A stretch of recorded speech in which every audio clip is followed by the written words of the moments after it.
ಎಬಿವಿಪಿಯಿಂದ ತಿರಂಗ ಯಾತ್ರೆ ದೇಶಭಕ್ತಿಯ ಅನಾವರಣ. ಭಾರತದ ಗಣರಾಜ್ಯೋತ್ಸವದ ಆಚರಣೆ ಹಿನ್ನೆಲೆಯಲ್ಲಿ ಅಖಿಲ ಭಾರತೀಯ ವಿದ್ಯಾರ್ಥಿ ಪರಿಷತ್ತಿನಿಂದ ನಗರದಲ್ಲಿ 250 ಮೀಟರ್ ಉದ್ದದ ತಿರಂಗ ಯಾತ್ರೆಯನ್ನು ಅತ್ಯಂತ ವಿಜೃಂಭಣೆಯಿಂದ ಜರುಗಿತು. ನಗರದ ಬೀಳೂರು ಅಜ್ಜನವರ ದೇವಸ್ಥಾನದಿಂದ ಪ್ರಾರಂಭವಾದ ತಿರಂಗ ಯಾತ್ರೆ ಟಿಕ್ಕಿನಮಠ ರಸ್ತೆ, ಬಸವೇಶ್ವರ ಬ್ಯಾಂಕ್ ರಸ್ತೆ, ಪೊಲೀಸ್ ಚೌಕ್ ಮುಖಾಂತರ ಮಹಾತ್ಮ ಗಾಂಧಿ ರಸ್ತೆ ಮೂಲಕ ಬಸವೇಶ್ವರ ವೃತ್ತ ತಲುಪಿ ನಂತರ ಮರಳಿ ಬೀಳೂರು ಅಜ್ಜನವರ ದೇವಸ್ಥಾನದ ಆವರಣದಲ್ಲಿ ಬಂದು ಸೇರಿತು.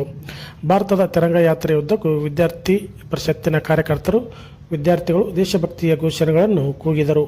ಎಲ್ಲೆಡೆ ತಿರಂಗ ಯಾತ್ರೆ ವೈಭವ ನೋಡುಗರಲ್ಲಿ ದೇಶಭಕ್ತಿಯ ಅನಾವರಣಗೊಳಿಸಿತು.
ಹನುಮಂತ್ ಮಲ್ಲಪ್ಪ ಹಳ್ಳೂರು, ಬಾಗಲಕೋಟೆ ನಗರ ಸಂಘಟನಾ ಕಾರ್ಯದರ್ಶಿ.